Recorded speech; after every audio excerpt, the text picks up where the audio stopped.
And I promise the very last question again, who will be paying for these increments as this goes forward? Through you, Mr. Speaker. Representative D'Agostino. Through you, Mr. Speaker. The Office of Attorney General does distribute staff amongst different areas of our state government. Principally, it's obviously the AAG, the Attorney General's office budget, but some other divisions of state agencies will be picking up and picking up part of the overall cost because they have AGs assigned to them. For example, there's AAGs that work for the Department of Energy at PURA. So OPM has broken down the overall cost among the various departments and has said that there's enough in the reserve for salary accounts to cover these costs going forward for fiscal year 20 and 21. Through you, Mr. Speaker. Representative Lavielle. Thank you, Mr. Speaker, but where does that money come from? Representative D'Agostino. Through you, Mr. Speaker, it all comes from the general fund, and the general fund obviously all comes from the various revenue sources that we embed in the budget. Through you. Representative Lavielle. And whose money was that originally, Mr. Speaker?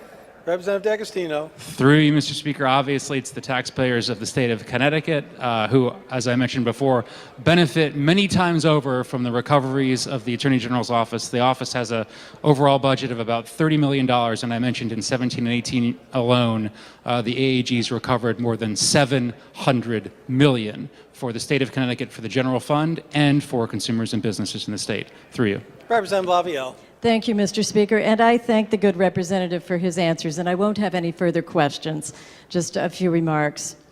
I appreciate very much the work of all of our assistant attorneys general, including their department heads. All of them have a very important job, and I understand that their department is one of those that brings in revenue for the state. There are many other departments that don't. And I guess that means those people shouldn't be as well compensated. I don't know, under that argument. But I actually think that the revenue argument is not one that I really buy. But I do appreciate their work very, very much. And I also want to say, again, as I did last time we were discussing a similar subject, that all of these people, the Assistant Attorneys General and all of their colleagues who work for the state, are also taxpayers. So whatever any taxpayer is obliged to pay, they have to pay it too. So I do recognize that, and I want to say that before saying anything. But I want to make a couple of points.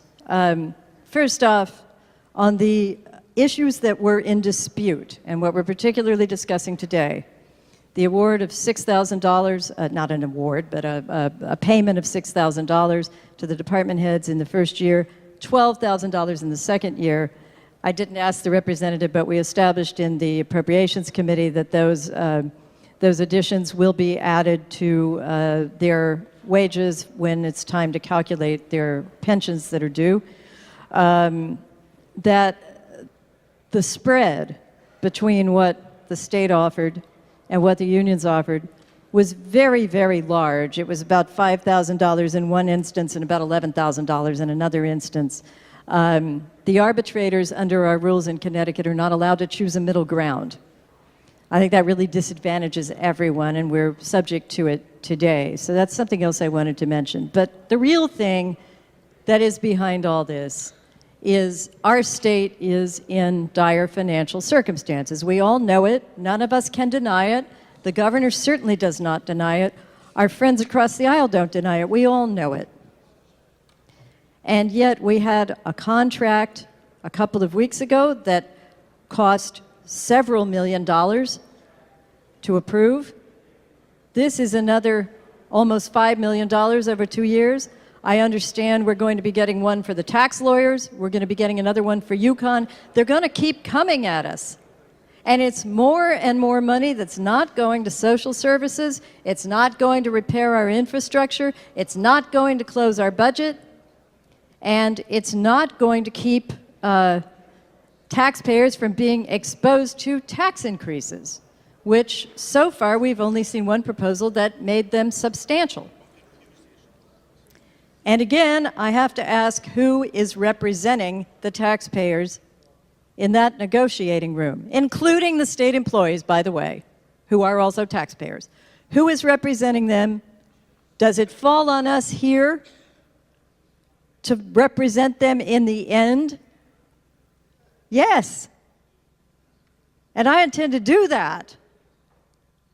But I don't see how approving this arbitration award, for which there is no risk to the state or the taxpayers if we don't approve it, honestly, I do not see how it could be representing the taxpayers' interests to vote for this arbitration award. And I would like to see better representation for taxpayers in that room when these things happen. Because once again, it's a question of fairness. Once again, voting to approve this is asking taxpayers to vote to give other people something they can never have themselves. So thank you very much, Mr. Speaker. I will be voting no on this resolution.